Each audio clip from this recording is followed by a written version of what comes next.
Hi అండి, అందరికీ నమస్కారము. నా పేరు గౌతమి. ఈ వీడియోలో అయితే నేను మీకు ఒక మంచి మనీ సేవింగ్ ఐడియా అయితే చూపిస్తానండి. అది కూడాను మన శాలరీతో. ఇప్పుడు ఈరోజు 1st తారీఖు కదా, అందరికీ శాలరీస్ అవి వస్తూ ఉంటాయి కదండి. 1st తారీఖు శాలరీస్ అనేవి వస్తూ ఉంటాయి కదండి. చక్కగా అలాంటి వాళ్ళకి యూజ్ అవుతుందని చెప్పి ఈ వీడియో అయితే చేస్తున్నానండి. మనకు వచ్చే శాలరీ ఒక 20,000 రూపాయల శాలరీ వచ్చినా కానీ వాటిలో మన ఖర్చులన్నీ చేసేసుకోగా ఒక 3,000 రూపాయలు మిగుల్చుకోవచ్చు. ఒక పద్ధతిలో ఖర్చులు చేసేయంగా. ఇంకో పద్ధతిలో మనం ఖర్చులు చేస్తే ఒక 1,500 రూపాయలు మిగుల్చుకోవచ్చు. ఎలా ఖర్చు చేస్తే ఇంత అమౌంట్ మనం మిగుల్చుకోవచ్చు అనేది ఈ వీడియోలో ఎక్స్ప్లెయిన్ చేస్తానండి. అంటే నెలకి 3,000 అంటే ఇలానే మనం మిగుల్చుకుంటూ ఉన్నాం అనుకోండి, సంవత్సరానికి మనం 36,000 రూపాయలు అయితే సేవ్ చేసుకుంటామండి. ఇలానే మనము ఒక 1,500 అని చెప్పాను కదండి, ఆ 1,500 నెలకి 1,500 రూపాయలు చొప్పున దాచుకుంటాము. అలానే మనము సంవత్సరం పాటు దాచుకున్నాం అనుకోండి, ఇలానే 12 నెలల పాటు దాచుకున్నాం అనుకోండి, 18,000 రూపాయలు సేవ్ చేసుకోగలమండి. ఎలా ఖర్చు చేసుకుంటే ఇంత అమౌంట్ దాచుకోగలం అనేది ఈ వీడియోలో ఎక్స్ప్లెయిన్ చేస్తానండి. అండ్ మన అవసరాలు తీర్చుకుంటూనే ఇంత అమౌంట్ సేవ్ చేసుకోవచ్చు. నాకు చాలామంది కామెంట్స్ పెడుతున్నారు కదా, డబ్బులు వచ్చినట్టు అయిపోతున్నాయి మాకు, మేము ఎలా దాచుకోవాలి అని చెప్పేసి అడుగుతున్నారు కదా. అలాంటి వాళ్ళు ఈ మనీ సేవింగ్ ఐడియా అయితే యూజ్ చేసుకోవచ్చండి. ఈ పద్ధతిలో మీరు కూడాను ఖర్చులు చేసుకొని ఇలా డబ్బులు సేవ్ చేసుకోవచ్చండి. 20,000 రూపాయల శాలరీ వచ్చేవాళ్ళు చక్కగా ఇలా మనం డబ్బులు ఇలా మేనేజ్ చేసుకోవచ్చు. ఇంకా 10,000 రూపాయల శాలరీ వచ్చే వాళ్ళ వీడియోస్ కూడా మన ఛానల్లో ఉన్నాయి. ఇంకా 20,000 రూపాయల శాలరీ వచ్చే వాళ్ళు ఇంకో పద్ధతిలో ఖర్చు చేస్తే ఎంత అమౌంట్ సేవ్ చేసుకోవచ్చు అనే వీడియో కూడా మన ఛానల్లో ఉంది. డిస్క్రిప్షన్లో లింక్స్ అయితే ఇస్తాను, ఒకసారి చూడండి వీడియోస్ అన్నీ కూడాను. అండ్ ఈ వీడియోలోనే మీకు ఒక స్టోరీ కూడా చెప్తానండి.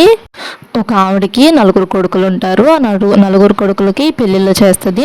ఆ 4 కోడళ్ళు ఉంటారు కదండి, అంటే కొడుకుల భార్యలు కోడళ్ళు అవుతారు కదా ఆవిడకి. ఆ 4 కోడళ్ళు కూడాను 2 కోడళ్ళేమో బయటికి పంపించేసేసింది, 2 కోడళ్ళనేమో తన దగ్గరే ఉంచుకుంది. బయటికి పంపించడం అంటే వేరే కాపురం పెట్టించింది. ఒక 2 కోడళ్ళనేమో తన దగ్గరే ఉంచుకుందంట.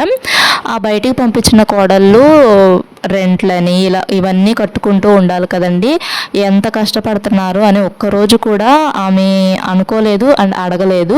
అక్కడున్న కోడళ్ళనేమో బాగా చూసుకుంటూ ఉండేది. ఈ కోడళ్ళని అసలు పట్టించుకునేది కాదు. అంటే ఇక్కడ బయటకు పంపించింది కదా 2 కోడళ్ళని, వాళ్ళని అసలు పట్టించుకునేది కాదు. తన ఇంట్లో ఉన్న కోడళ్ళనేమో బాగా పట్టించుకొని బాగా గౌరవంగా వాళ్ళని బాగా చూసుకుంటూ ఉండేది.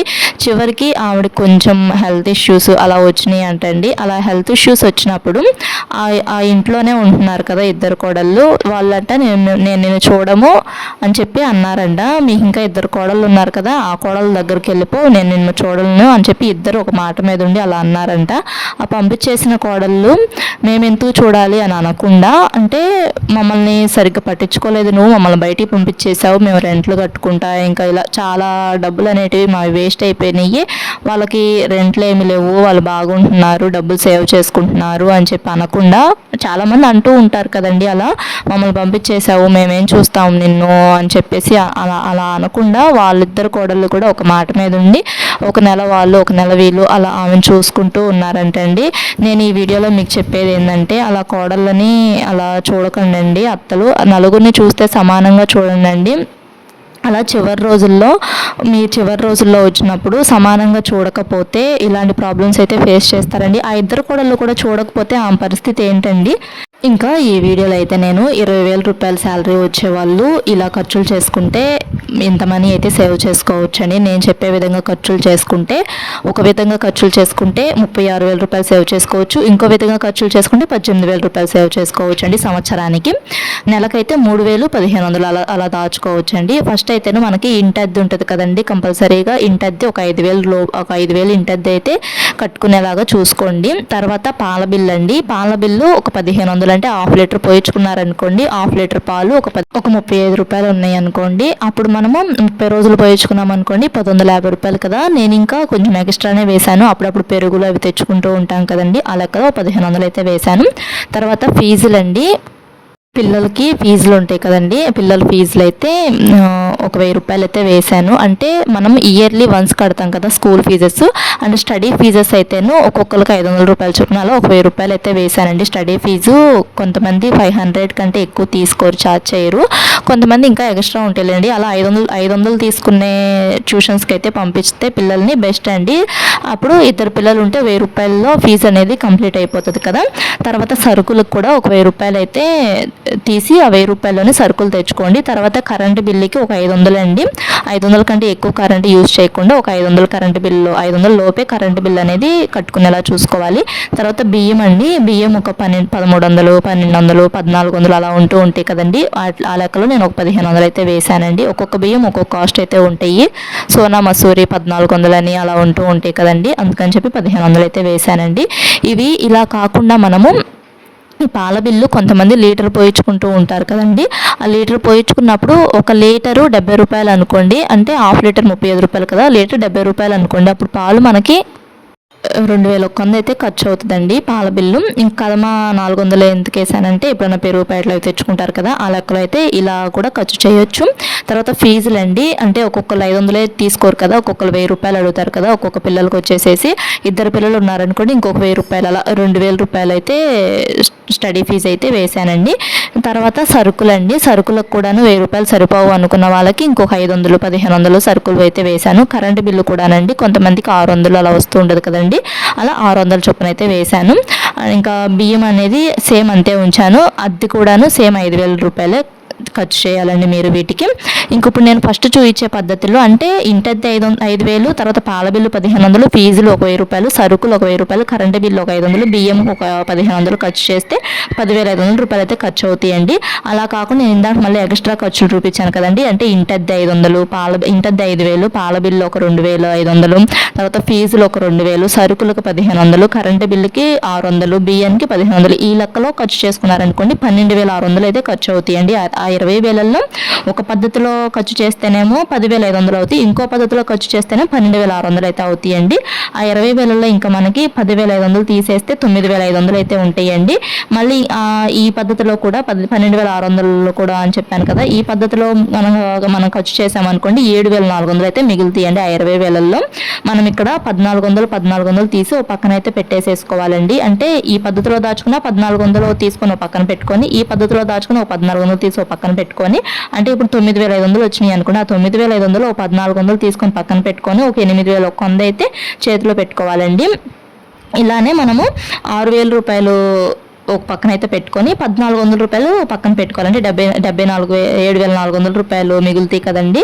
అలాంటి వాళ్ళేమో 6,000 రూపాయలు ఒక పక్కన అయితే పెట్టుకొని 1,400 తీసుకొని చేతిలో అదే ఒక పక్కన అయితే పెట్టేసేసుకోవాలి. ఆ 1,400 మనము అత్యవసర ఖర్చులకు అయితే యూజ్ చేసుకోవాలండి. మన అకౌంట్లో 1,400 ఉంచుకోవాలి.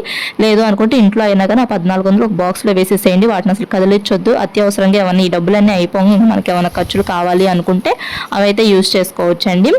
ఇప్పుడు నేను 1వ తారీఖు నుంచి 30వ తారీఖు వరకైతే వేసి చూపిస్తానండి మీకు. ఇలా 8,100 రూపాయలు మనము మిగుల్చుకున్నాం అనుకోండి. ఖర్చులన్నీ 20,000లో మనము ఇంటి ఖర్చులన్నిటికీ ఒక 9,500 ఖర్చు చేసి, ఆ 9,500లోనే ఒక 1,400 అనేటివి మీ దగ్గర అట్టి పెట్టేసేసుకొని 8,000 ఒక పక్కనైతే పెట్టుకొని 8,100ని రోజుకి ఇంత మనీ అని చెప్పి డివైడ్ చేసుకోవాలండి. ఈ 30 రోజులు ఉంటాయి కదండి నెలకి, రోజుకి ఇంత మనీ అని చెప్పి మనం డివైడ్ చేసుకోవాలండి. రోజుకి మనం 30 రోజులు నెలలో రోజుకి మనం 270 రూపాయలు చొప్పున డివైడ్ చేసుకుంటే ఈ 30 రోజులు కూడాను 8,100 అయితే అవుతాయండి. ఈ 270 రూపాయలు కూడాను రోజు ఈ 270 రూపాయలు ఖర్చు చేయకుండా ఒక 170 రూపాయలు ఖర్చు చేసి 100 రూపాయలు సేవ్ చేసుకోవాలండి. ఆ 170 కూడాను కూరగాయల ఖర్చేనండి. ఇంకా మనకు ఉండేది కూరగాయలు, ఇంకేమన్నా అదనపు ఖర్చులు ఉంటాయండి. ఇంకంతే. అలా ఒక 170 రూపాయలు అయితే ఖర్చు చేసేసి ఒక 100 రూపాయలు రోజు ఇలానే 100 రూపాయలు సేవ్ చేసుకొని ఒక 170 రూపాయలు ఖర్చు చేసేసుకోండి. ఏ రోజు కూరగాయలు ఆ రోజే తెచ్చుకుంటేనే ఇలా ఈ మనీ సేవింగ్ ఐడియా అయితే యూజ్ చేసుకోవచ్చు అండి చక్కగా. అంటే ఇప్పుడు ఏ రోజు కూరగాయలు ఆ రోజు కేజీ కూరగాయలు వచ్చేసి ఏ కూరగాయలు అయినా కానీ కేజీ 60 రూపాయలు అలా ఉంటూ ఉంటున్నాయి కదండి. ఒక కేజీ కూరగాయలు తెచ్చుకున్నారనుకోండి 2 పూటలకు సరిపోతాయి. కేజీ 60 కానీ 80 కానీ అలా ఉంటాయి కదా. ఇంకేమైనా మిగిలితే వేరే ఇంకేమన్నా అవసరాలు ఉంటాయి కదండి, చిన్న చిన్నవి, ఆ అవసరాలకి ఖర్చు చేయొచ్చు. లేదనుకుంటే ఇంకా మిగిలినవి అనుకోండి, అవి కూడా ఈ 100 రూపాయల దాంట్లో నుంచే సేవ్ చేసుకోవచ్చు అండి.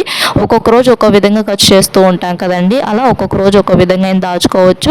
లేదు రోజు మేము 170 రూపాయలు ఖర్చు చేసుకొని 100 రూపాయలు దాచుకుంటాము అనుకున్నా కానీ ఇలా ఈ పద్ధతిలో దాచుకుంటే మనము 30 రోజులకు కూడాను 3,000 రూపాయలు అయితే సేవ్ చేసుకుంటామండి. రోజు 170 రూపాయలు ఖర్చు చేసి ఒక 100 రూపాయలు సేవ్ చేసుకోవాలి.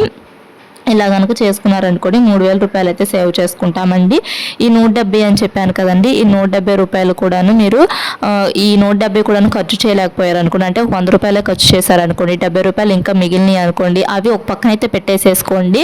అవి మనకి అత్యవసర ఖర్చులు అంటే మెడికల్కి, మెడిసిన్స్కి కానీ వాటికి ఎప్పటికైనా యూజ్ చేసుకోవడానికి ఉంటాయండి. అవి కూడా ఒక బాక్స్లో వేసేసేసుకోండి.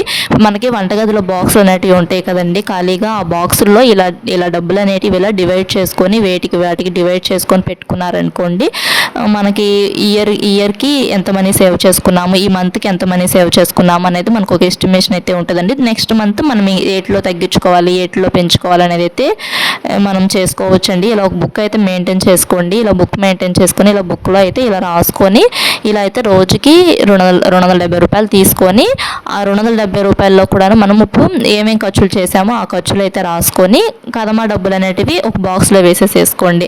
అలా వేసుకున్నారనుకోండి చక్కగా చాలా డబ్బులు అయితే సేవ్ చేసుకోవచ్చండి.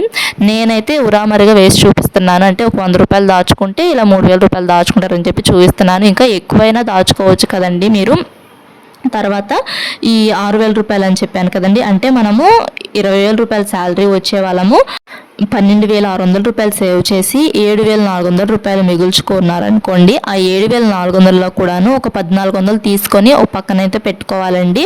1,400ని ఒక పక్కనైతే పెట్టేసేసుకొని ఈ 7,400 ఉంటాయి కదండి, ఈ 7,400లో 1,400 ఒక పక్కన పెట్టేసేసుకొని 6,000 మనము రోజుకి 200 రూపాయల చొప్పున అయితే డివైడ్ చేసుకోవాలి. అంటే రోజుకి 200 రూపాయల చొప్పున 30 రోజులు 600 అయితే సరిపోతాయండి. ఆ రోజుకి 200 రూపాయల చొప్పున ఖర్చు చేయాలని చెప్పి తీసుకుంటారు కదండి, ఆ 200లో కూడాను మనం 150 రూపాయలు ఖర్చు చేసుకొని ఒక 50 రూపాయలు అనేటివి దాచుకున్నారనుకోండి, ఆ 150 రూపాయలు కూడా కూరగాయల ఖర్చే కదండి ఉండేది. ఇంకా కూరగాయల ఖర్చు ఇంకేమన్నా ఖర్చులు కావాలి అనుకుంటే ఆ ఖర్చులు అయితే చేసుకొని 150 రూపాయలు కదమా 50 రూపాయలు అనేటివి చక్కగా సేవ్ చేసుకున్నారనుకోండి. ఈ 30 రోజుల పాటు ఇలానే సేవ్ చేసుకోవాలంటే రోజుకి 200 రూపాయలు ఉంటాయి కదా, ఆ 200 రూపాయల్లోనూ మనము ఒక 150 రూపాయలు అయితే ఖర్చు చేసి ఒక 50 రూపాయలు అనేటివి దాచుకున్నారనుకోండి, చక్కగా 1,500 అయితే సేవ్ చేసుకుంటారండి 30 రోజులకు కలిపి. ఈ పద్ధతిలో కనుక మీరు ఒక నెలకి ఇలానే ఖర్చు చేసి డబ్బులు ఇలానే చక్కగా దాచుకున్నారనుకోండి, ఒక నెలకి 20,000 రూపాయల శాలరీ వచ్చేవాళ్ళు ఇలా నేను చూపించే పద్ధతిలో ఖర్చులు అనేటివి చేసుకొని ఇలా డబ్బులు అనేటివి 100 రూపాయల చొప్పున దాచుకున్నారనుకోండి, ఒక నెలకు 3,000 రూపాయలు అయితే మిగిల్చుకోగలమండి. ఇలానే మనము ఒక నెల రోజులకి 20,000 రూపాయల శాలరీ వచ్చేవాళ్ళే ఇంకో పద్ధతిలో కూడా మనం ఖర్చు చేసుకున్నాం అనుకోండి, 2 పద్ధతులు చూపించాను కదా, ఆ పద్ధతిలో ఖర్చు చేసుకున్నారనుకోండి నెలకి 1,500 రూపాయలు అయితే మిగుల్చుకోవచ్చండి. మనము చక్కగా ఇలా ట్రై చేయండి. మనలాంటి మధ్యతరగతి ఆడవాళ్ళము ఇలా ఒక బుక్ మెయింటైన్ చేసి ఇంక ఇలా మనము ఖర్చులు అనేటివి ఏ రోజు మనం ఎంత ఖర్చు చేసామో ఆ బుక్లో అయితే రాసుకోవాలండి. అంటే అందరూ ఎగతాళి చేస్తారు, ఇలా బుక్స్లో రాసుకుంటే పిసినారాళ్ళు అంటారు అని చెప్పి అనుకోవద్దండి. అనేవాళ్ళు మనకి ఏమి డబ్బులేమి ఇవ్వరు, మనకు అవసరమైనప్పుడు అడిగితే. అలా కాకుండా ఇలా మనమే ఒక బుక్ మెయింటైన్ చేసుకొని ఈరోజు 50 రూపాయలు ఖర్చు చేసామా, 50 రూపాయలు ఖర్చు చేసామని చెప్పి వేసుకొని కదమా డబ్బులు ఒక పక్కనైతే పెట్టేసేసుకోవాలి. ఆ డబ్బులు మనకి అత్యవసరమైతేనే తీయాలి, అనవసరమైన ఖర్చులకు తీయకుండా అలా ఒక పక్కనైతే పెట్టేసేసుకోవాలండి. అలా ఒకసారి ట్రై చేసి చూడండి. ఈ పద్ధతిలో ఎంతో కొంత మనీ అనేది సేవ్ చేసుకోగలరండి. అంటే నేను చూపించే అంత మనీయే కాకపోయినా ఇంకా ఎక్కువైనా సేవ్ చేసుకోగలరు, ఇంకా తక్కువైనా సేవ్ చేసుకోగలరండి. ఏదైనా కానీ మనం చేసే ఖర్చులను బట్టే ఉంటుందండి. మనం ఎక్కువ ఖర్చులు చేసామనుకోండి, ఇప్పుడు 500 రూపాయల్లో మనము 200 రూపాయలు ఖర్చు చేసామనుకోండి 300 రూపాయలు సేవ్ చేసుకోవచ్చు. అలానే కొంతమంది 500లో 400 ఖర్చు చేసేసే వాళ్ళు ఉంటారు, ఒక 100 రూపాయలైనా మిగుల్చుకునే వాళ్ళు ఉంటారు. అలా అయితే మిగుల్చుకోవచ్చు అండి. కొంతమంది 500కి 500 ఖర్చు చేసే వాళ్ళు ఉంటారు. అలా 500 రూపాయలు ఖర్చు చేయకుండా ఇలా ఒక 100 కానీ 50 కానీ అలా మిగుల్చుకుంటే చక్కగా మనం డబ్బులు అనేటివి సేవ్ చేసుకోగలమండి. ఇంకా ఒక నెలకు మనం 3,000 రూపాయలు సేవ్ చేసుకున్నాం అనుకోండి, 12 నెలలకి మనం 36,000 రూపాయలు సేవ్ చేసుకుంటామండి. అలానే మనము ఇంకో పద్ధతిలో డబ్బులు ఖర్చు చేసి నెలకి 1,500 రూపాయలు సేవ్ చేసుకున్నాం అనుకోండి, 12 నెలలకి మనము 18,000 రూపాయలు అయితే సేవ్ చేసుకుంటామండి. ఇలా కాదు మేము ఒక్కొక్క నెలలో దాచుకోలేము అనుకున్నారనుకోండి, ఒక్కొక్కసారి 11 నెలలు దాచుకున్నా కానీ మనము చక్కగా అంటే 15,000 రూపాయల చొప్పున మనం 11 నెలలు దాచుకుంటే 16,500 రూపాయలు సేవ్ చేసుకోవచ్చు. అలానే 3,000 రూపాయల చొప్పున మనం 11 నెలలు దాచుకున్నాం అనుకోండి 33,000 రూపాయలు అయితే సేవ్ చేసుకోవచ్చు అండి. ఒకసారి ఈ పద్ధతిలో డబ్బులు ఖర్చు చేసి ఇలా చక్కగా దాచుకొని చూడండి. మనలాంటి మధ్యతరగతి ఆడవాళ్ళము ఇప్పటి రోజుల్లో డబ్బులు దాచుకుంటేనే మనము ఏదైనా కానీ కొనుక్కోగలమండి. ఇందాక నేను చెప్పాను కదా, ఒక అత్త నలుగురు కోడళ్ళ స్టోరీ అయితేను డబ్బులు దాచుకుంటూ ఉంటారంటండి. ఆ కోడళ్ళు కూడాను ఇలా డబ్బులు దాచుకోబట్టి వాళ్ళ అత్త వస్తే చూడగలిగారండి. అదే వాళ్ళ దగ్గర డబ్బులేమీ లేకుండా దాచుకోకుండా ఉన్నారనుకోండి, ఏం చూడగలరు చెప్పండి మీరే. ఇదైతే నాకు తెలిసిన వాళ్ళది స్టోరీ అండి. తనైతే నాకు చెప్పింది, వాళ్ళ ఆ కోడలు నాకైతే ఫ్రెండ్ అండి. ఆ కోడలు అయితే నాకు చెప్పింది ఈ స్టోరీ. అందుకని చెప్పి నేను మీకు చెప్తున్నాను. కొంతమంది ఇలా స్టోరీ చూసైనా కానీ మారనండి కోడళ్ళు అండ్ అత్తలు. ఆ ఇద్దరు కోడళ్ళు కూడాను చూడమని చెప్పేసి పంపించేసేసారంట. ఈ ఇద్దరు కోడల్ని అత్తే పంపించేసేసింది, కానీ వాళ్ళే చివరికి అత్తను చూశారండి. అలా ఉంటుంది ఈ సొసైటీలో. ఒక అత్తకి ఎంతమంది కోడళ్ళు ఉన్నా కానీ ఆ కోడళ్ళందరినీ కూడాను సమానంగా చూడాలండి. అలా ఒకళ్ళ మీద ప్రేమ చూపించి ఒకళ్ళ మీద ప్రేమ చూపించకుండా అలా ఉండకూడదండి. ఎప్పుడు ఎవరికి ఎవరు అవసరం వస్తుందో చెప్పలేం కదండి. ఇంకా ఈ వీడియోలో అయితే నేను మీకు ఈ 20,000 రూపాయల శాలరీ వచ్చేవాళ్ళు ఒక పద్ధతిలో ఖర్చు చేసి 9,500 మిగుల్చుకోండి అని చెప్పాను కదండి. అంటే ఇంటి రెంట్లు అవన్నీ కట్టేసేగా ఆ 9,500లో కూడాను 1,400 తీసి పక్కన పెట్టుకోండి అని చెప్పాను కదండి. మరి తర్వాత ఇంకో పద్ధతిలో ఖర్చు చేసిన వాళ్ళు కూడాను 7,400 అయితే మిగుల్చుకోండి అని చెప్పాను కదండి. ఆ 7,400లో కూడాను ఒక 1,400 తీసి పక్కన పెట్టుకోమని చెప్పాను కదండి. అలా ఎలా సేవ్ చేసుకున్నారు కానీ మీరు 1,400 తీసుకొని పక్కనైతే పెట్టుకోమని చెప్పాను కదండి. ఆ 1,400 మనము అలానే ప్రతి నెల కూడా ఒక 1,400 సేవ్ చేసుకున్నాం అనుకోండి, సంవత్సరానికి మనము 16,800 అయితే సేవ్ చేసుకుంటామండి. ఈ 16,800 మనకు కావాల్సిన అవసరం అయితే తీర్చుకోవచ్చండి. లేదు అనుకుంటే పిల్లల స్కూల్ ఫీజులకి వాటికి ఉపయోగించుకోవచ్చండి. చక్కగా మనలాంటి మధ్యతరగతి ఆడవాళ్ళము ఒకళ్ళ దగ్గర డబ్బులు తీసుకోకుండా, మన హస్బెండ్స్ ఒకళ్ళ దగ్గర డబ్బులు తీసుకోకుండా వాళ్ళకి వచ్చే శాలరీలోనే మనం ఇలా ఖర్చులు చేసామనుకోండి, చక్కగా డబ్బులు అనేటివి సేవ్ చేసుకోవచ్చండి. మన పిల్లల ఫీజులు మనమే కట్టుకోవచ్చు ఒకళ్ళ దగ్గర డబ్బులు తీసుకోకుండా. అలానే మనము ఇంత మనీ అయితే సేవ్ చేసుకోగలమండి. మనం చేసే ఖర్చుల్లోనే కొంత మనీ అయితే సేవ్ చేసుకోవచ్చండి. నేను చూపించే పద్ధతిలో కనుక మీరు కూడా చక్కగా ఇలా ఖర్చు చేసుకున్నారనుకోండి, ఇలా మనీ అయితే సేవ్ చేసుకోవచ్చండి. ఈ వీడియో ఎలా ఉంది? ఈ వీడియో కనుక మీకు నచ్చినట్టయితే ఒక లైక్ చేయండి. మా ఛానల్ని ఫస్ట్ టైం కనుక చూస్తున్నట్టయితే సబ్స్క్రైబ్ చేసుకోండి. ఇంకా మన ఛానల్లో చాలా మనీ సేవింగ్ ఐడియాస్ అయితే ఉన్నాయండి, చూడండి వీడియోస్ అన్నీ కూడాను. ఈ వీడియో అయితే ఇది. Thanks for watching.